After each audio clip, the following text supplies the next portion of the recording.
लेकिन उन्होंने प्रोजेक्शन इस तरह की कि ये पूरे का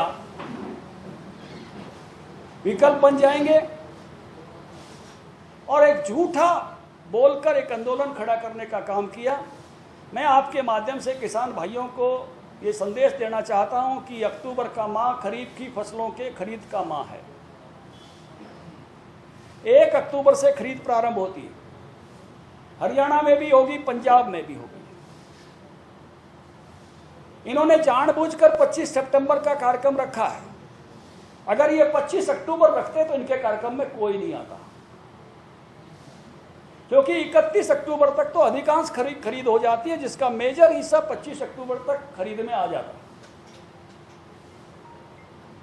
क्योंकि उस समय इनकी झूठ की पोल खुल जाती है।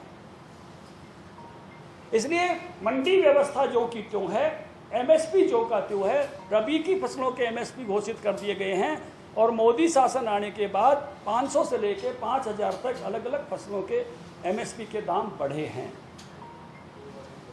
तो ये पहला विषय आपके माध्यम से मैं यही अपील करना चाहता हूं कि जो कांग्रेस ने भ्रम फैलाया है, किसान भाइयों, जब खरीद होगी तो आपको भी लगेगा कि ये लोग झूठ बोल रहे थे और झूठ के आधार पर एक आंदोलन खड़ा कर रहे थे। आपके अनाजों की पिछली तरह से ही खरीद होगी। दूसरी बात, अब इनको लगा कि खरीद हो जाएगी तो झूठ को कैसे छुपाओगे, तो उन्होंने एक नया शब्द इस्तेमाल किया, होड़े होड़े करेंगे।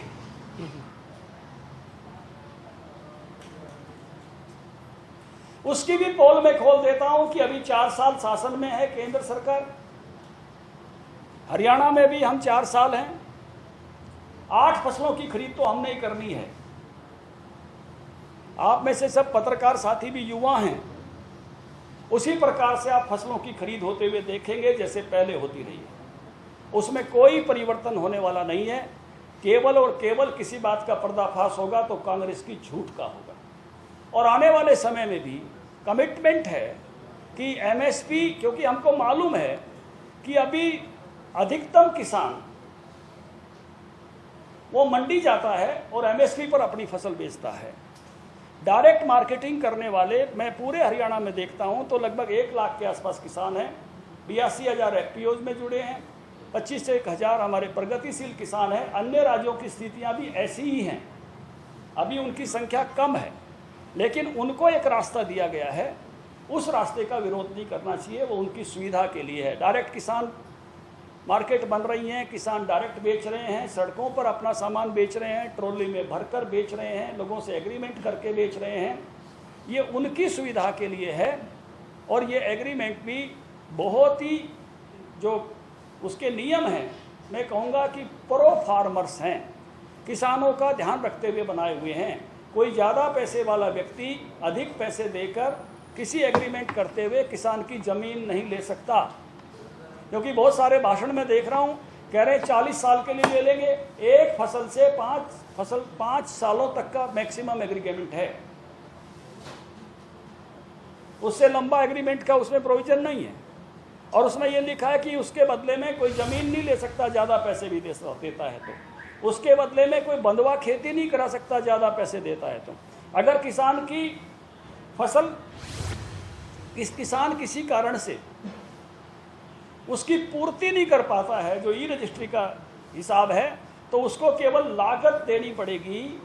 और अगर व्यापारी अपने उससे मुकरता है तो उसको 1.5 गुना देना पड़ेगा। ये उसके नियम में ही है।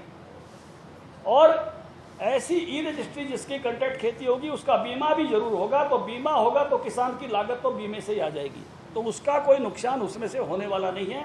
और क्वालिटी कंट्रोल थर्ड पार्टी के हाथ में होगा, लेने वाला क्वालिटी कंट्रोल नहीं करेगा। हमारी हर मंडी में क्वालिटी लैब लग रही है। तो ये इसके बारे में भी जो संरक्षण दिया गया है वो संरक्षण बहुत ही गजब का दिया गया है। एक और विषय पर जो है एड्रेस कर रहे हैं ये लोग कि कोर्ट में क्यों नहीं दिया, एसडीएम को क्यों दिया। कोर्ट में लंबा समय लगता है, एसडीएम के यहाँ जल्दी निर्णय हो इसलिए दिया गया है। और उसमें किसान प्रतिनिधि जोड़ने और व्यापारी के प्रतिनिधि जोड़ने का भी विधान दिया गया है।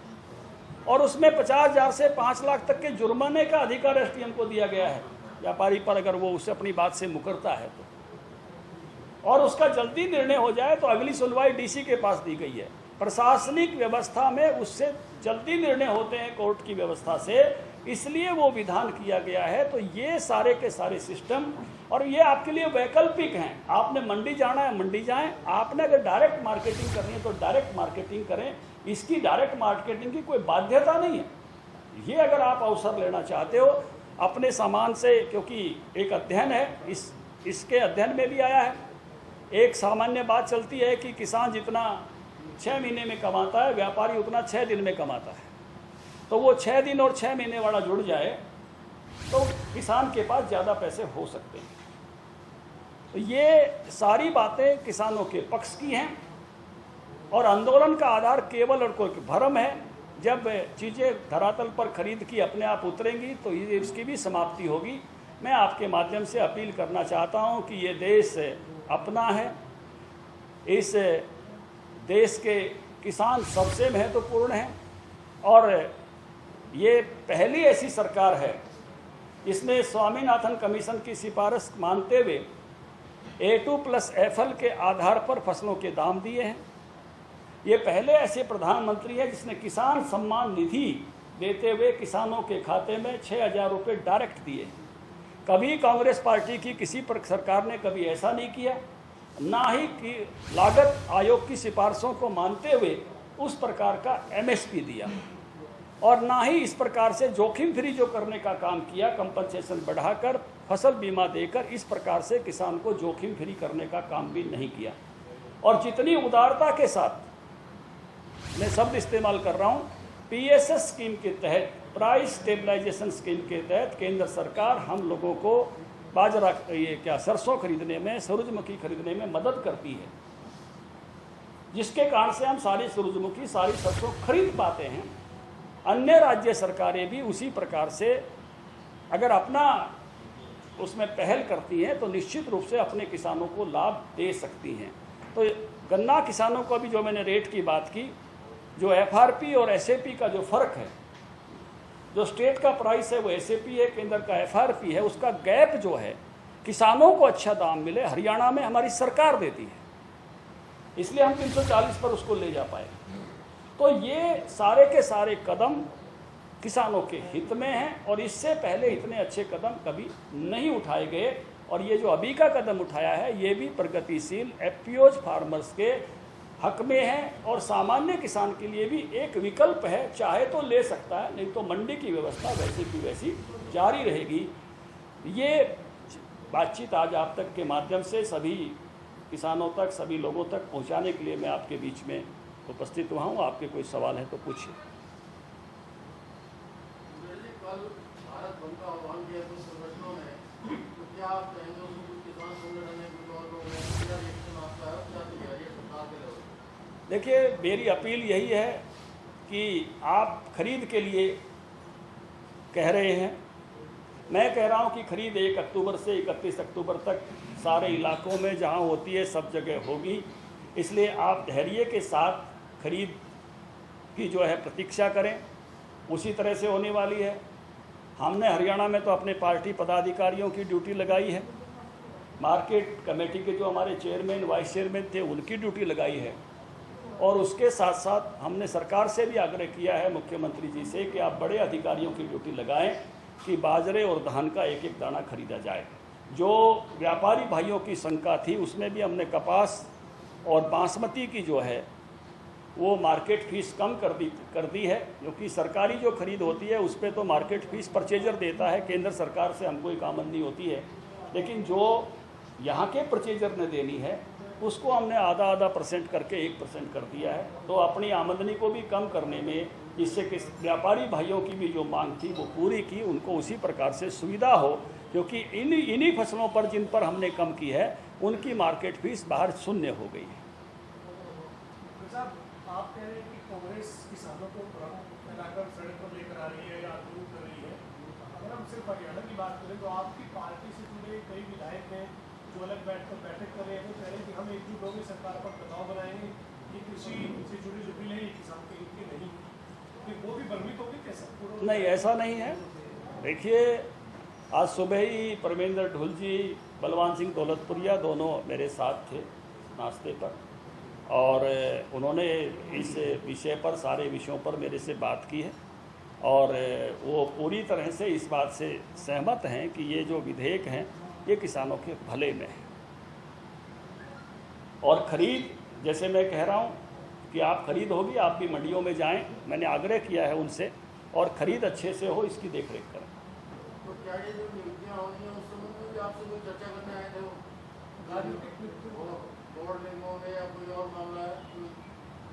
देखिए, राजनीति में चर्चा सारी की सारी मीडिया में हम पहले नहीं बताते हैं कुछ चर्चाएं होने के बाद बताते हैं। तो इकट्ठा होने की क्या नौबत आ गई?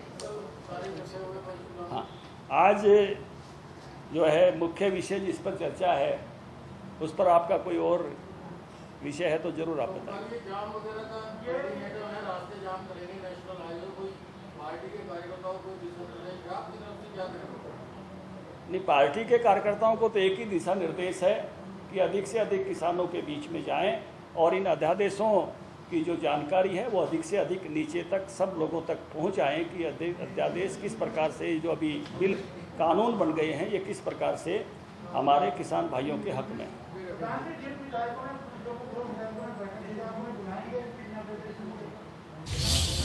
आपने सुना नहीं, मैं वो बात कहूँ। तो ओपी धनखड़ के प्रेस कॉन्फ्रेंस को आपने सुना। कृषि अध्यादेश को लेकर के जो स्थितियां हैं उसको स्पष्ट किया गया ओपी धनखड़ की तरफ से। आज एक विस्तृत प्रेस कॉन्फ्रेंस ओपी धनखड़ ने की। कांग्रेस ने किसानों के अंदर भ्रम फैलाया, और जिन मुद्दों को लेकर के कांग्रेस इस वक्त विरोध कर रही है, दरअसल ये उनके घोषणा पत्र के अंदर था और अब उससे भी वो मुकरी है।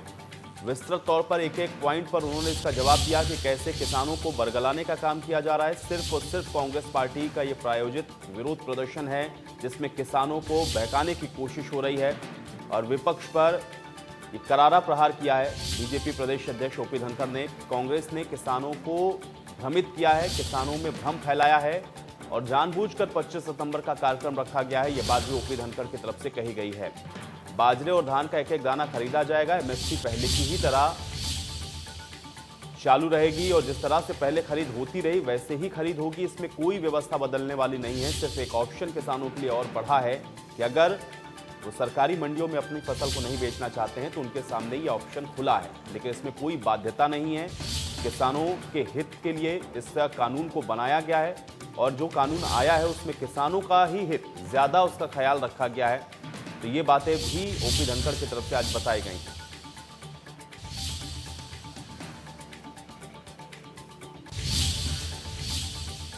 और चलिए अब एक नजर